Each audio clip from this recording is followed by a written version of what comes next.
35-ാം അധ്യായം 1 മുതൽ 45 വരെയുള്ള വാക്യങ്ങൾ.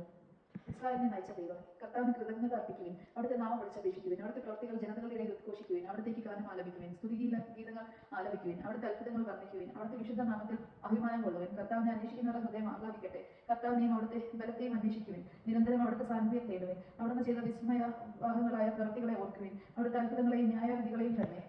അവിടുത്തെ ദാസനായ അബ്രഹാമിന്റെ സന്തതികളെ, അവിടുത്തെ തിരഞ്ഞെടുക്കപ്പെട്ടവനായ യാക്കോബിന്റെ മക്കളെ ഓർമ്മിപ്പിക്കുവിൻ. അവിടുന്നാണ് നമ്മുടെ ദൈവമായ കർത്താവ്. അവിടുത്തെ ന്യായവിധികൾ ഭൂമിക്ക് മുഴുവൻ ബാധകമാകുന്നു.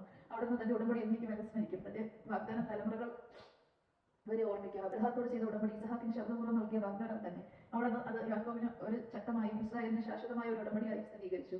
അവിടുന്ന് അരുളി ചെയ്തു, നിനക്ക് നിശ്ചയിച്ച ഒരു ഓഹരിയായി ഞാൻ കാനാൻ ദേശം നൽകും. അന്ന് അവൻ എണ്ണത്തിൽ കുറഞ്ഞവനും നിസ്സാരനും അവിടെ പരദേശികളുമായിരുന്നു.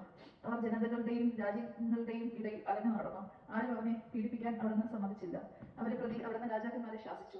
എന്റെ അഭിഷക്തരെ വിട്ടുപോകരുത്, എന്റെ പ്രവാചകർക്ക് ഒരു ഉപദ്രവം ചെയ്യരുത് എന്ന് അവിടുന്ന് ആജ്ഞാപിച്ചു. അവിടുന്ന് നാട്ടിൽ ക്ഷാമം വരുത്തുകയും അപ്പമകന്ന് തകർത്ത് കളയുകയും ചെയ്തു.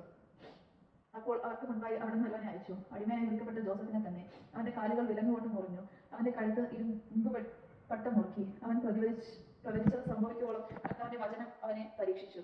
രാജാവ് അവനെ ആളയച്ച് വിടുവിച്ചു. ജനതകളുടെ അധിപൻ അവനെ സ്വതന്ത്രനാക്കി. തന്റെ ഭവനത്തിന്റെ നാഥനും തന്റെ സമ്പത്തിന്റെ ഭരണാധിപനുമായി അവനെ നിയമിച്ചു. തന്റെ പ്രഭുക്കന്മാർക്ക് ഉചിതമായ ശിക്ഷണം നൽകാനും തന്റെ ശ്രേഷ്ഠന്മാർക്ക് ജ്ഞാനം ഉപദേശിക്കാനും അവനെ നിയോഗിച്ചു. അപ്പോൾ ഇസ്രായേൽ ഈജിപ്തിലേക്ക് വന്നു. യാക്കോബ് ഹാമിന്റെ ദേശത്ത് ചെന്ന് പാർത്തു. ദൈവം തന്റെ ജനത്തെ സന്താനപുഷ്ടിയുള്ളവരാക്കി, തങ്ങളുടെ വൈരികളെക്കാൾ ശക്തരാക്കി. തന്റെ ജനത്തെ വെറുക്കാനും തന്റെ ദാസരോട് കൗശലം കാണിക്കാനും വേണ്ടി അവിടുന്ന് അവരെ പ്രേരിപ്പിച്ചു. അവിടുന്ന് തന്റെ ദാസനായ മോശയെയും താൻ തിരഞ്ഞെടുത്ത അഹ്റോനെയും അയച്ചു. അവർ അവരുടെ ഇടയിൽ അവിടുത്തെ അടയാളങ്ങളും ഹാമിന്റെ ദേശത്ത് അത്ഭുതങ്ങളും പ്രവർത്തിച്ചു. അവിടുന്ന് അന്ധകാരം അയച്ചു, നാടിനെ ഇരുട്ടിലാക്കി. അവർ അവിടുത്തെ വചനത്തെ എതിർത്തു. അവിടുന്ന് അവരുടെ ജലമെല്ലാം വ്യക്തമാക്കി. അവരുടെ മത്സ്യങ്ങൾ ചത്തൊടുങ്ങി. അവരുടെ നാട്ടിൽ തവളകൾ നിറഞ്ഞു. അവരുടെ രാജാക്കന്മാരുടെ മണിയറകളിൽ പോലും അവിടുന്ന് കൽപ്പിച്ചു. ഈച്ചകളും പേനും പറ്റുമായി വന്ന് അവരുടെ നാട്ടിലെങ്ങും നിറഞ്ഞു. അവിടുന്ന് അവർക്ക് മഴയ്ക്ക് പോലും കന്മഴ കൊടുത്തു. അവരുടെ നാട്ടിലെല്ലാം മിന്നൽ പിണർ പാഞ്ഞു. അവിടുന്ന് അവരുടെ മുന്തിരിത്തോട്ടങ്ങളും അത്തിവൃക്ഷങ്ങളും തകർത്തു. അവരുടെ നാട്ടിലെ വൃക്ഷങ്ങൾ നശിപ്പിച്ചു. അവിടുന്ന് കൽപ്പിച്ചപ്പോൾ വെട്ടുകിളികൾ വന്നു, സംഖ്യാതീതമായി അവ വന്നു.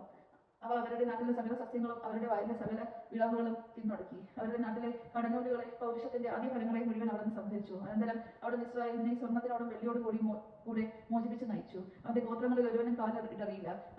അവർ പുറപ്പെട്ടപ്പോൾ ഈജിപ്റ്റ് സന്തോഷിച്ചു, എന്തെന്നാൽ അവരെ പറ്റിയുള്ള ഭീതി അതിന്റെ മേൽ നിബന്ധിച്ചിരുന്നു. അവിടുന്ന് അവർക്ക് കടലിന് വേണ്ടി ഒരു മേഘത്തെ വിരിച്ചു, രാത്രിയിൽ പ്രകാശം നൽകാൻ അഗ്നി ജ്വലിപ്പിച്ചു. അവൻ ചോദിച്ചു, അവിടുന്ന് കാടപ്പക്ഷികളെ കൊടുത്തു. അവർക്ക് വേണ്ടി ആകാശത്ത് നിന്ന് സമൃദ്ധമായി അപ്പം ഭക്ഷിച്ചു. അവിടുന്ന് പാറ തുറന്നു, വെള്ളം പൊട്ടിയൊഴുകി. അത് മരുഭൂമിയിലൂടെ നദി പോലെ പ്രവഹിച്ചു. എന്തെന്നാൽ അവിടുന്ന് തന്റെ വിശുദ്ധ വാഗ്ദാനത്തെയും തന്റെ ദാസനായ അബ്രഹാമത്തിനെയും അനുസ്മരിച്ചു. അവിടുന്ന് തന്റെ ജനത്തെ സന്തോഷത്തോടെ, തന്റെ തിരഞ്ഞെടുക്കപ്പെട്ടവരെ ഗാനാലാപത്തോടെ നയിച്ചു. അവിടുന്ന് ജനതകളുടെ ദേശങ്ങൾ അവർക്ക് നൽകി. ജനതകളുടെ അധ്വാനത്തിന്റെ ഫലം അവർ കൈയടക്കി. അവർ എന്നും തന്റെ ചട്ടങ്ങൾ ആദരിക്കാനും തന്റെ നിയമങ്ങൾ അനുസരിക്കാനും വേണ്ടി തന്നെ. കർത്താവിനെ സ്തുതിക്കുവിൻ. യജമാനൻ നാം കേട്ടത്